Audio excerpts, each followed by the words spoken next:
दार्जिलिंग की खूबसूरत वादियों में घूमने का मजा लीजिए, वो भी अब फ्री में। युवा हिरे अर्बन बैंक इस दिवाली लाया है बहुत ही सुनहरा मौका, जिसमें आप 5 रातें 6 दिन वादियों में घूमने का मजा ले सकते हैं। जल्द ही कीजिए 10 लाख की एफडी 25 महीनों के लिए और पाइए 12,32,000 रुपए मैच्योरिटी और दार्जिलिंग घूमने का मौका, वो भी फ्री में। ऑफर की लास्ट डेट है 31 अक्टूबर। नीचे दिए गए नंबर पे संपर्क कीजिए। अब नहीं घूमोगे तो कब घूमोगे। पूर्व विधायक राजूभाऊ पारवे ने भिवापुर तालुका के पेंढारी गांव में गोपाल समाज के अपने बंधुओं के साथ दिवाली मनाई। हर साल की तरह इस साल भी उन्होंने जरूरतमंद परिवारों के साथ दिवाली मनाने का अपना संकल्प बरकरार रखा और इस बार पेंढारी गांव में गोपाल समाज के परिवारों को कपड़े और मिठाइयां वितरित की और उनके साथ पटाखे फोड़कर खुशी से दिवाली मनाई। चूँकि उनकी झोपड़ी में पहली बार दिवाली मनाई जा रही थी, इसलिए हर जगह खुशी और उत्साह का माहौल था। माताओं, बहनों, बच्चों और बुजुर्गों के चेहरे पर मुस्कान आ गई और उनकी खुशी दोगुनी हो गई। इस अवसर पर राजूभाऊ पारवे ने समुदाय के सदस्यों के साथ आत्मीय बातचीत की, उनकी समस्याओं के बारे में जाना और उनके मुद्दों को हल करने के लिए तत्काल प्रयास करने का आश्वासन दिया। उसके बाद उन्होंने झोपड़ी में गोपाल समाज के अपने बंधुओं के साथ भोजन का आनंद लिया और प्रेम और स्नेह के साथ दीपावली मनाई। गोपाल समाज के बंधुओं ने राजूभाऊ पारवे का उनकी झोपड़ी में पहली बार इस तरह से दिवाली मनाने के लिए हार्दिक आभार व्यक्त किया। उमरेड से राजेंद्र पाठक की रिपोर्ट।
बाकी कुठे गेले?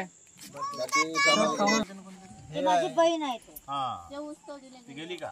ते ऊस तोडीला गेले. किती लोक गेले ऊस तोडीला? ते याचे गेले पूर्ण 8 जण गेले. 8 जण, हो. 16-17 लोक गेले. हो, बरोबर घेऊन गेले सगळे. बरोबर आहे. बरं. आणि कधी गेले इथून? आता 3 महिने होत आहे, 3-4 महिने झाले. पट्ट्यासाठी जेव्हा मी सांगितलं होतं तर पट्ट्याचं काय कुठपर्यंत आलं? सांगितलं की सर आम्ही त्यांना ते म्हणे त्याला धापरल्यामध्ये भेटले म्हणे, आम्हाला थोडासा टाइम लागला म्हणे. तर म्हणे थोडासा दिवस झाला म्हणे, टायमाने भेटले म्हणे. साहेब ते तसं म्हणते, पण समोरचे काही कारोबार करून काही करतच नाही. आम्हाला माहिती आहे साहेब, आमच्या हे मंगळ येऊ आमचे हे त्रास करते बाजूवाला, पण ते आता कोणी उचलत नाही ना. उचलत नाही.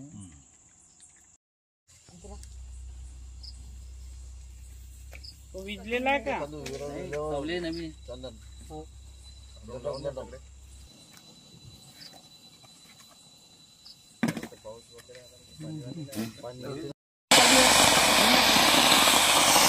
घुमा ए बाळा इथला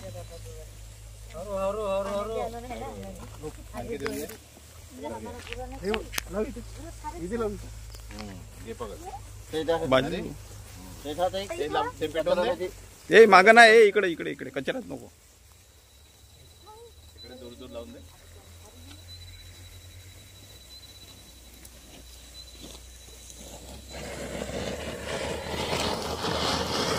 राहुल बाजू मुगर खावाला सोडून द्या. कुकरा दिसतात तरले नाही नाही जमणार नाही जमणार हं? गॅस गॅस नाही का असा वगैरे. जास्त दूर नाही जाईन तो चालू आहे सर प्रायव्हेट मध्ये काय झालं काय? कॅन्सर झालं अच्छा बरं कुठून चालू आहे मग? आता ते आयुर्वेदिक हे केलं कशाला आयुर्वेदिकचे पाणी काऊन नागपूरला नाही नेलं का मग? गेलतो ना आपण नागपूरला मेडिकल मध्ये. मग चालू आहे तिथलं हो तेच चालू आहे. काही राहिलं तर अरे नाही चला दिवाळीच्या खूप खूप शुभेच्छा तुला. मिठाच्या पाकिट चार दिवाळीच्या शुभेच्छा. दरवर्षी मनवते का नाही दिवाळी तू? म्हणून आता आता मनवशील? अच्छा तुम्ही येत जा अच्छा मी दरवर्षी येत जाऊ का? जागा द्या हा फटाका पाहिजे. फटाका नाही पाहिजे अच्छा, आम्हाला जागा पाहिजे जागा करून देतो मी. हा कवडी करून फसून राहू हा खूप वर्ष झाले ना. चिन्यातून पाणी घेते बसून राहतात चला दिवाळीच्या शुभेच्छा तुला. दिवाळीच्या खूप खूप शुभेच्छा. अरे नमस्कार नको बेटा. दिवाळीच्या खूप खूप शुभेच्छा तुला. दिवाळीच्या खूप खूप शुभेच्छा. दिवाळीच्या खूप खूप शुभेच्छा. ही काही हरकत नाही अशा याच्यात राहण्यापेक्षा. पण तेवढी सोयी अजून आता एवढे कारण आमचे मुलं 12वी शिकले पाहिजे तर गावचे शेजारी राहिला तर मुलं बारायला आसरा होते. नाही गावाच्या शेजारीच देऊ असं नाही की दूर देणार आहोत. पण आता कसं आहे हक्काचं झालं पाहिजे ना. आज उद्या हा फालतू जर नाटक केलं ती जागा त्याची आहे ना. आम्हाला सर तुम्ही मारखोटी मध्ये बी द्याल तरी आम्ही राहायला तयार आहोत. मेल्या माणसाला जागा आहे आपण तर जिवंत माणसं आहोत. आम्हाला लाईन खंबा काऊन नाही दिला यातून आम्हाला उठवायचं आहे म्हणून ग्रामपंचायत वाल्यानं सांगितलं म्हणत येते त्याच्यासाठी आम्हाला ते खंबे दिले नाही. आपल्याला पट्टे देतो आपण. आपल्या जेवढे लोक आहे ना जेवढे परिवार टोटल किती परिवार आहे ते? 10 आहे. 10 परिवार आहेत. तेवढी जागा करून देतात सुद्धा. चला मग आता एवढे दिवस झाले किती वर्ष झाले तुम्हाला आता? आम्ही दिवस झाले ते सर 30-40 वर्ष झाले ना. आणि लाईट घेतली डायरेक्ट तेव्हापासूनच घेतला नाही नाही ना आता म्हणजे मी मुकोबडी होते हा तो तिकडे आहे ना.